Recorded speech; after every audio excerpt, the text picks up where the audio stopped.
जय श्री कृष्णा, राधे राधे। तो बंधुओं, आज हम श्री सत्यनारायण व्रत कथा का दूसरा अध्याय प्रारंभ करने जा रहे हैं। सूत जी बोले, हे ऋषियों, जिसने पहले समय में इस व्रत को किया है उसका इतिहास कहता हूँ, ध्यान से सुनो। सुंदर काशीपुरी नगरी में एक अत्यंत निर्धन ब्राह्मण रहता था। वह भूख और प्यास से बेचैन हुआ नित्य पृथ्वी पर घूमता था। ब्राह्मणों से प्रेम करने वाले भगवान ने ब्राह्मण को दुखी देखकर बूढ़े ब्राह्मण का रूप धर उसके पास जा आदर के साथ पूछा, हे विप्र, नित्य दुखी हुआ पृथ्वी पर क्यों घूमता है? हे श्रेष्ठ ब्राह्मण, यह सब मुझसे कहो, मैं सुनना चाहता हूँ। ब्राह्मण बोला, मैं निर्धन ब्राह्मण हूँ, भिक्षा के लिए पृथ्वी पर फिरता हूँ। हे भगवान, यदि आप इसका उपाय जानते हो तो कृपा कर मुझे कहो। वृद्ध ब्राह्मण बोला कि सत्यनारायण भगवान मनवांछित फल देने वाले हैं, इसलिए हे ब्राह्मण, तू उनका पूजन कर, जिसके करने से मनुष्य सब दुखों से मुक्त होता है। ब्राह्मण को व्रत का सारा विधान बतलाकर बूढ़े ब्राह्मण का रूप धरने वाले सत्यनारायण भगवान अंतर ध्यान हो गए। जिस व्रत को वृद्ध ब्राह्मण ने बतलाया है मैं उसको करूँगा।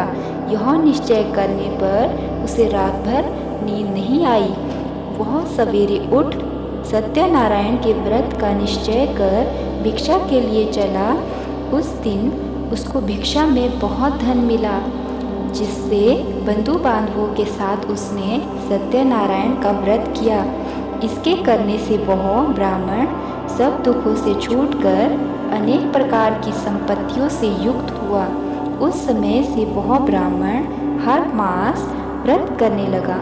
इस तरह सत्यनारायण भगवान के व्रत को जो करेगा वह सब पापों से छूटकर मोक्ष को प्राप्त होगा। आगे जो पृथ्वी पर सत्यनारायण का व्रत करेगा वह मनुष्य सब दुखों से छूट जाएगा। इस तरह नारद जी ने नारायण का कहा हुआ यह व्रत मैं तुमसे कहा। हे विप्रो, मैं अब और क्या कहूँ? ऋषि बोले, हे मुनीश्वर, संसार में इस ब्राह्मण से सुनकर किस किस ने इस व्रत को किया, हम सब वह सुनना चाहते हैं।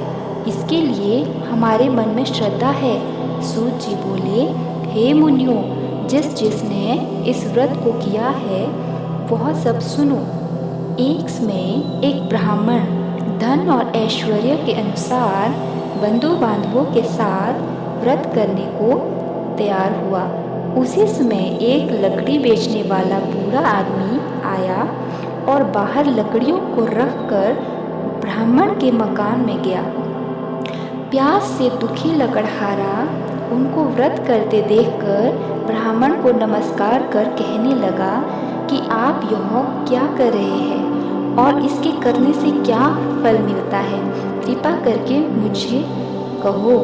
ब्राह्मण ने कहा, सब मनोकामनाओं को पूरा करने वाला यह सत्यनारायण भगवान का व्रत है। इसकी ही कृपा से मेरे यहाँ धन धान्य आदि की वृद्धि हुई है। ब्राह्मण से इस व्रत के बारे में सारी जानकारी लकड़हारा बहुत प्रसन्न हुआ। चरणामृत ले और प्रसाद खाने के बाद अपने घर को गया। लकड़हारे ने अपने मन में इस प्रकार का संकल्प किया कि आज ग्राम में लकड़ी बेचने से जो धन मिलेगा उसी से सत्यनारायण देव का उत्तम व्रत करूँगा। यह मन में विचार कर वह बूढ़ा आदमी लकड़ियाँ अपने सिर पर रखकर जिस नगर में धनवान लोग रहते थे वह ऐसे सुंदर नगर में गया। उस रोज वहाँ पर उसे उन लकड़ियों का दाम पहले दिनों से चौगुना मिला।